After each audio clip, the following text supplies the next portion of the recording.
Hell yeah. Okay, next topic. Let's move on. Next topic. That one's running dry. Along. I was going to say, you brought it up earlier with your job, right? Jobs treat you like a freaking retard. Children. I was just say, I like those jobs that are all like, we're a family here. And then, did I strike a nerve?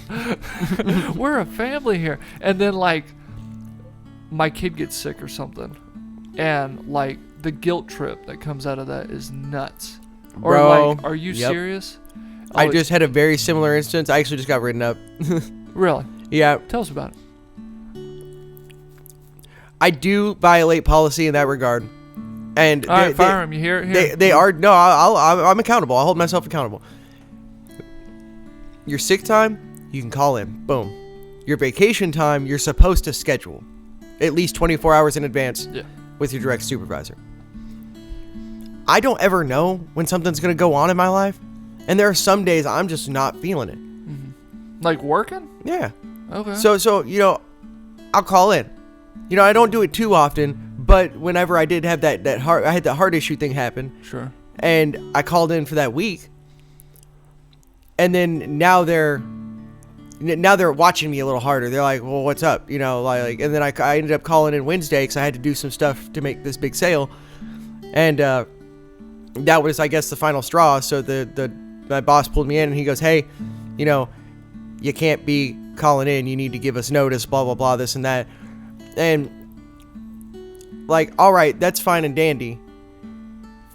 Kind of. I mean, it's not fine and dandy. But at the same time, all right, you guys need to be good leaders and, like, watch how things take place because I do a little more than I have to. Mm-hmm. I do a little more in comparison to what I see some other people do. I'm not saying I'm the best. I'm not saying I'm the worst, but I do a little more. Yeah. And I cut my breaks short because all my shit's time-based. So, sometimes it doesn't make sense to like take my full break because I wanted the time shit. I want to get the time right so that I can accomplish more work. Mm-hmm. Yeah. So now, you want to write me up over that? You want to write me up over that? Then you want to weaponize policy against me. Instead of, taking a grander look at things, then I'll just start following everything to the T. I won't do extra work. I'll do exactly what's described to me. I won't go above and beyond. I'll start taking my full breaks to the highest degree. And then... you know what I mean? Like no, you're good. It's funny. I cut a lot of my stuff. I'm a company guy. Mm-hmm. I want to see the company succeed. I want to see the company be the best it could be, and I'm willing to do whatever it takes to do that. You're a team player. So it's like, nobody came and talked to me. Nobody really was like, I feel like before you go start taking disciplinary action, there should definitely be like a hey kind of moment. But then it was just straight to disciplinary action. And there's a lot of other stuff going on that I don't want to talk about. Sure. Because it's really just me being a disgruntled employee for the most part. Like, I love my job. I don't hate it. But I really don't feel like... I feel like that was a step too far without having a full consultation about why. It just kind of bugged you a little bit? A little bit. A little bit. Well, I don't think you got to worry about it until they start... You said they were watching you a little bit more?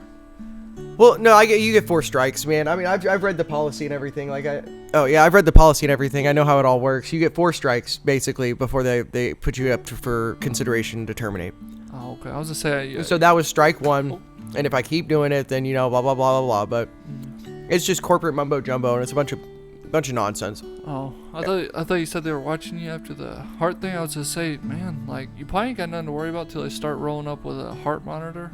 Just, like, check on you and whatnot. Oh, no, not like that. Not like watching me like that, but because I called in those 3 days without having had anything wrong. Mm-hmm. They didn't know anything was wrong. I just called in. Yeah. And then, that 4th day, I was like, fuck, if I'm calling in again, so I better go to the doctor. I better go have a reason. Yeah. And I did, and then I ended up having to go to the ER. They did an EKG, and she's like, you need to go to the ER right now. So I went to the ER, and then they like chemically reset my heart or some BS. And then I was in the ICU for a couple days. So, that was all kind of excusable. It makes sense. But there was a couple where, well, actually, the next time I called in after that was really, I was feeling not good from the heart stuff. Mm-hmm. But then this other time I called in, that's the one they didn't like. And, like, I get it. But at the same time, I can make a $10,000 profit sale or I can come make my $200 that day with you guys. Yeah. You see, like, if you want to make it more worth it for me to not sell stuff on the side, compensate me better. Oh yeah. I And get that's that. fine. I'll devote every second to you guys. Or Not a big deal. even maybe not compensate, but maybe be more lenient with the policy with like your days off or something. Would you be happy with that? I just don't like the whole policy idea. I mean, not everybody's equal. No. Some people are lazy. Some people aren't. Some people don't give a damn about the company. Some people really care about the company. And I think you should take an individualistic approach. But it doesn't work that way because leadership doesn't do what leadership's supposed to do. Sure. In my opinion, based off of what I've seen, based off of the policies I've read, and I've looked at position descriptions and stuff, you know, I see this stuff. Leadership doesn't do a very good job at being leaders and like keeping up on stuff, and they're too scared to speak up to their bosses, you know, like because it's ultimately their boss comes down and says, "Hey, you got a guy that's not showing up all the time. What's up with that?" Shit rolls downhill. You know, exactly. So rather than being all like, "Well, wait a second, you know, well, let's get to the bottom of this and see what's going on. Let's get this figured out," kind of thing. You know, like by that's actually a really good employee. They do decent. You know, everything's pretty good there. Cut them some slack. Yeah, cut them a little slack. I'll have a talk with them. See, that's what I was talking about with the cut and slack, like kind of with the policy and whatnot.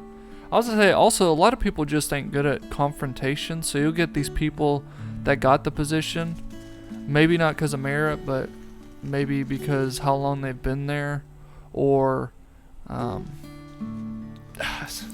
they kind of weaseled their way in a way, you know. I think the issue with leadership though is because you see it everywhere you go. You watch somebody get promoted to manager, and they think that they don't have to do anything. No, they just think they don't have to do anything. Oh yeah. You know, like they end up sitting around a lot, or they end up just saying What's like, it called, delegating? no, and that's what you're supposed to do as leaderships. Okay. You don't have to do the actual like production stuff, but now you're managing people, and managing people is a whole different ballgame, and they just don't quite understand how to manage people. But whenever they were not leadership, they watched the leadership above them not do a good job at managing people. And so they just thought that's what that job was because they don't know any better because they don't do the research. They don't look into it. They don't try to think about the logistics of running a business. It's tough to see people that aren't really good at that leadership position, but like are really good at the position they had prior. So instead of like, hey, you aren't very good at this upgraded position, let's just give you more money. Instead of moving you to a position you aren't very good at. Yeah. Instead of putting you in a position that's bad. Exactly. Because there are great leaders, and then they're really bad at like basic jobs, I guess you could say, or what have you. You know, everyone's just got their little. Yeah, some people are better at other things than other people are, and that's kind of where I'm getting at with my job, man. It's like I'll do because I've learned that I'm not going to move up unless I get a degree, and it doesn't matter what it's in, according to what I've been told. It's just you got to have one, period. But I'm not going to go back to school and work full time. No, thank you. No. So if I'm not going to have the opportunity to move up, then I'm okay with that. I'll do the same thing, this monkey work for forever. I don't care. But I need compensated because now I have no ambition. Now I have no goal. Now I have nothing to strive for. Yeah. I think the ambition's a big key word right there. I have so much ambition, but I have nothing to strive for now because all I've learned is that I'm going to have to go back to school. And if I go back to school and do get that degree, they're not going to guarantee me a position with a raise. Yeah. And so if I can't get that guarantee, then I'm not about to put all that effort in. Oh yeah, there's a lot of what college graduates that I'd rather learn it on my own time rather than at school, rather than going to college, because college does nothing. You're stuck with a bunch of tards who don't want to learn. Or just do your side hustle like you were talking about. Exactly. And you're making more money. Exactly, right? So, yeah, Dill's promoting side hustling. Oh, you guys get side hustles, all right? Heavy equipment. Get women. Oh, I mean, if you like heavy equipment, I got it. Oh, heavy equipment. Okay. We're on different side hustles, I think.